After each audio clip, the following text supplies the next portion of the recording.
Several times today we've tried to give the century some kind of perspective. It's not, of course, just celebratory, and to help us do that again, we're joined by one of the country's most distinguished professors, friend Cornel West, educated in part at Princeton, though teaching at Harvard. Nice to have you here with us. Happy holidays. And Happy New Year's to you.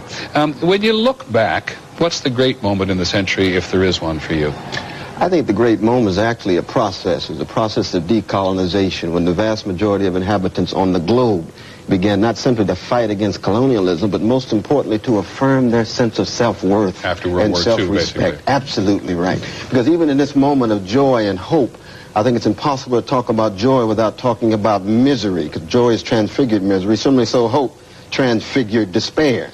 And you think of the AIDS epidemic right now in Africa that's ravaging that rich continent. You think of oppressed people still struggling, Kurds in Turkey, indigenous peoples in America, and so forth. That even as we celebrate, and we have a right to celebrate, but we have the underside, and that's very important. I think back 1900, Thomas Harding talked about that aged thrust, frail, gawked, and small, and blast beruffled bloom, who chosen thus to fling his soul upon the growing gloom. We have to have a quest for the best through a wrestling with the worst.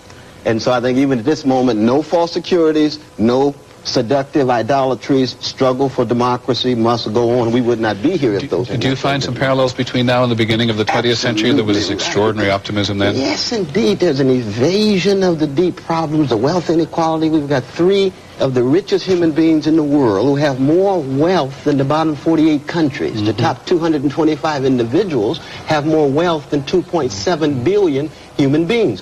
Brother Martin Luther King Jr. said we're part of one garment of destiny. We are. We're connected. Not just you and I, but you and I with brothers and sisters in Guatemala, in Australia, in Africa, and so forth. And those who died, because we're at the deathbed of a century, not just a celebration of a new one. Those who died, the millions gone, so that we could celebrate fighting for freedom and democracy. We've got to keep their tradition alive, even as we party tonight. It's hard to live in America and think that maybe race is the great unfinished piece of business for the country. I think that's true, but I think when we talk about legacies of white supremacy, it's inseparable from those of male supremacy, it's inseparable from heterosexism, and most importantly, it's inseparable from the increasing economic inequality.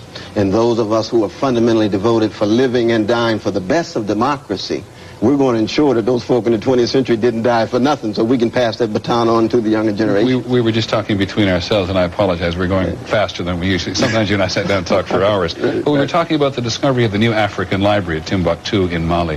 Is this the kind of cultural discovery which makes its way around the world to the betterment, to the